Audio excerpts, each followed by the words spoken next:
Hi, this is Jonah Dempsey, and we're going to be looking at a self-projected projector today for a very brief reading. This is a 1/3 self-projected projector, and I actually have a printout of the chart for a change. And it's going to have to be a brief reading. I just recorded for about 15 minutes and lost my breath, and I love walking around and I love to record because I spend so much time on the computer, so I like to really spend time out and about while I'm doing these readings, except for the paid readings. The paid readings I always do at home with a nice microphone and webcam and so on, simply because I feel like that's something that you want to kind of keep for posterity and so on, but I just would never get any of these done if I had to do them all at home, So anyway, I recorded for 15 minutes and I just was completely winded.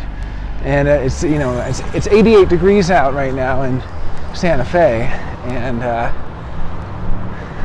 there's a few clouds, but not anywhere over where I am. And it's just, it's a scorcher. So anyway, I'm dressed up for desert gear. I have my balaclava, I have my head wrap, I'm wearing my long sleeve shirt and so on. But and I'm still wearing sunscreen, even in addition to that. But wow. So anyway, I figured this might be a good experiment to just do a brief reading, because I only have about 15 minutes now. And so what I'm going to do for this self-projected projector, I just want to talk specifically about the authority. So you can see here, this is an individual who has the 8-1, the 4323, and they also have the 6124. It's a little hard to see, but in any case, those are the three channels and nothing else. And so we know that the head and ajna will never be part of the authority. So that 6124, that 4323, those are going to be more impactful on the outer authority. For those unfamiliar with the terms, if you've watched my channel, you'll probably be familiar, but the brief version would be that inner authority is about your own decision making, and outer authority is about communication and how you express to other people.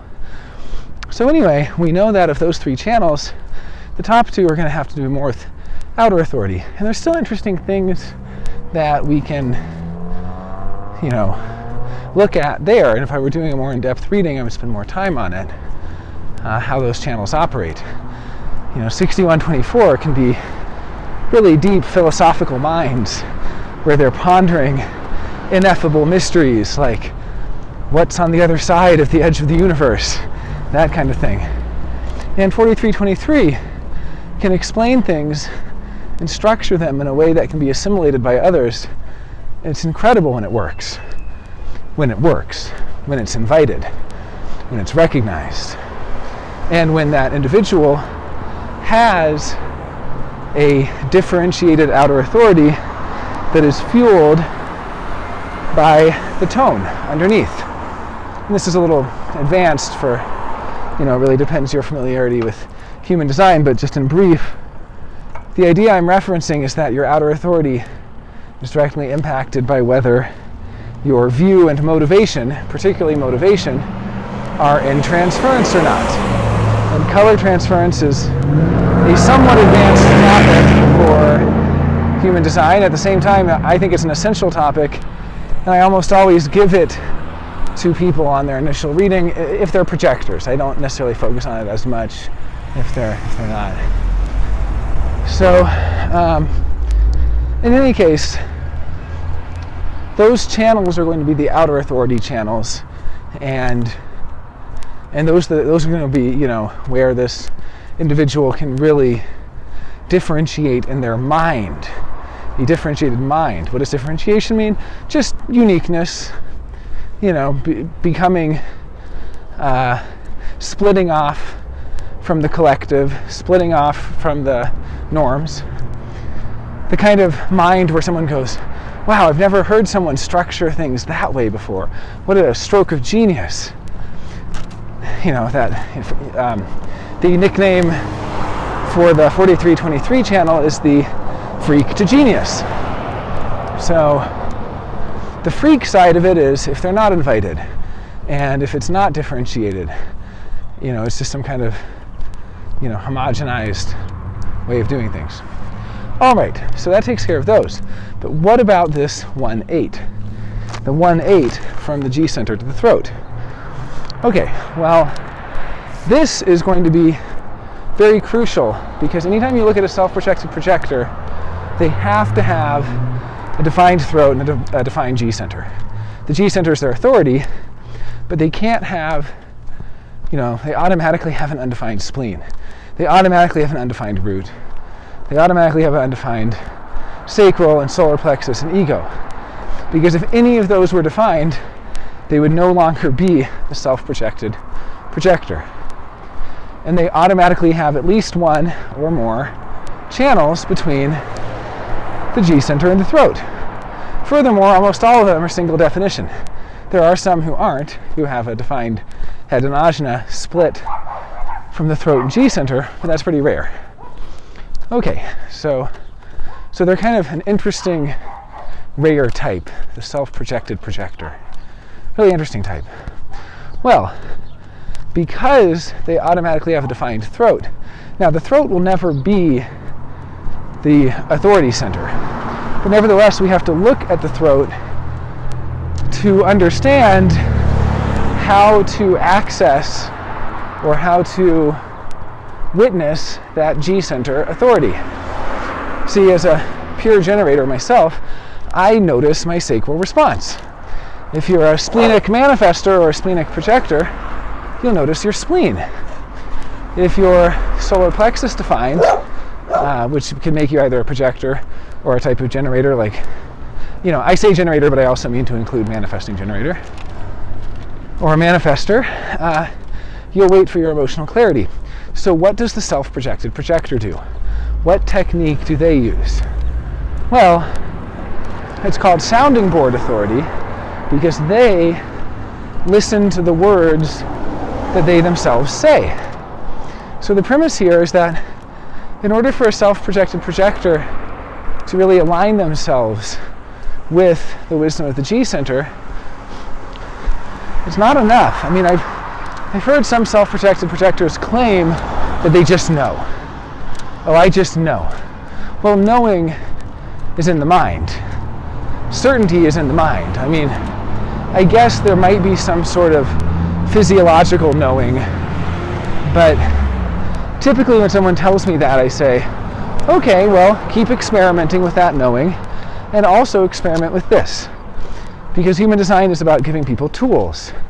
And one of those tools, strategy and authority, is basically the cornerstone of the experiment. It's not the only tool. Like I mentioned, for a projector, I would often tell them to look at color transference as well. And there are the 4 transformations, and there are many tools.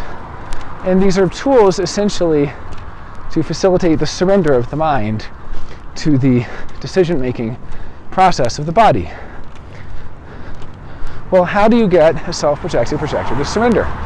The G-center authority, because the throat's always defined, will come out in words that they say, or actions, because the throat is also a center of action. Typically, we focus on the words because it's easier, but the actions should also be included. So let's take the word case first. So the typical thing you'll read when you look at how a self-projected projector gets in touch with their authority is to talk to a number of people, use your friends as sounding boards and so on, and then listen to the words that you yourself are saying to them. I've even advised to use the voice memo app to record yourself talking and then play it back and listen to yourself talk. You'll be surprised what you say. And this is good advice, this is a good start, but we can get more precise. Because what it's really about is differentiating between what is your true self talking and what is someone else speaking through you, so to speak. It's not just that a self-projected projector automatically speaks the truth, everything they say. Sometimes they're speaking from their true self. Other times they're speaking from a complex, from a psychological complex, from a conditioned reaction. So in this case, the G center only connects, you can see it only connects through the 1-8. So we know that this is individual circuitry. So already it's going to be on the binary of certainty and uncertainty, knowing or not, like all individual circuitry. And by the way, earlier when I said that knowing is a mental thing, we have to be careful here because, obviously there is knowing in individual circuitry where it will periodically know something. It'll flash into the knowing. And this is maybe the true sense of knowing, and it is in the body. It's in the mind and the body, because there are individual channels in the mind, and there are also individual channels. Individual circuitry reaches all 9 centers, whereas collective only reaches 8 and tribal 6. But anyway, I should be careful here, because earlier when I said knowing is mental, what I was referring to there was more like certainty. Certainty is mental, because the individual can know something, but they're never really sure. It's always a tenuous knowing. And, even their certainty is always on the pulse with uncertainty. And so this is typically what you would say about gate 8. This is the voice of certainty or uncertainty. And what is it certain or uncertain about? Well, of what it can do or not. So it's the voice of I can. So what I would say for a self-projected projector here, notice when you say I can or I can't, because the I can and the I can't are going to carry with them the force of correctness. They're going to carry with them the actual bodily authority, the inner authority. And so you'll notice someone asks you if you want to, or someone invites you to go on a trip, and then you say something like, well, I feel like going. Well, I feel is not the inner authority, right? Or you say,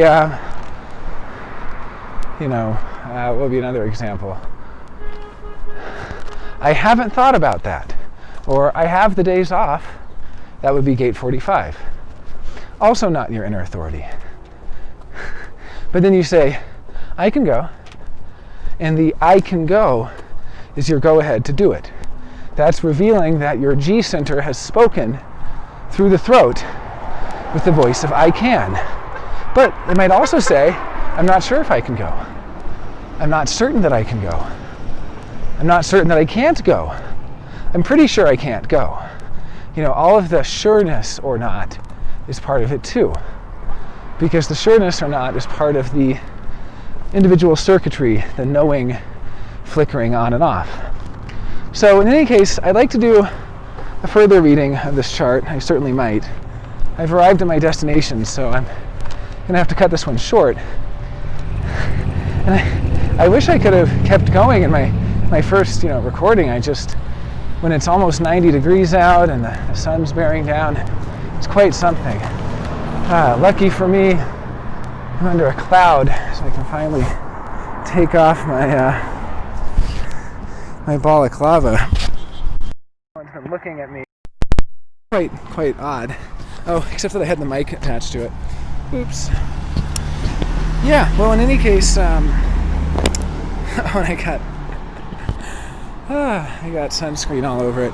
Well, in any case, thank you all for listening, and if anyone has any of their own comments and experiences, certain configurations in human design are just so rare, we don't have a lot of information about them, like the self-projected projector. I've heard that, they don't need to be invited, things like that. Although I'd imagine they still need to be recognized. But in any case, for these rare profiles, or or rare, in this case, a rare type, or a rare combination of type and authority, not a lot of info out there. So I'd love to hear what patterns you've observed, or what what experiences you've had, and so on. Okay, that about does it. Thanks for watching.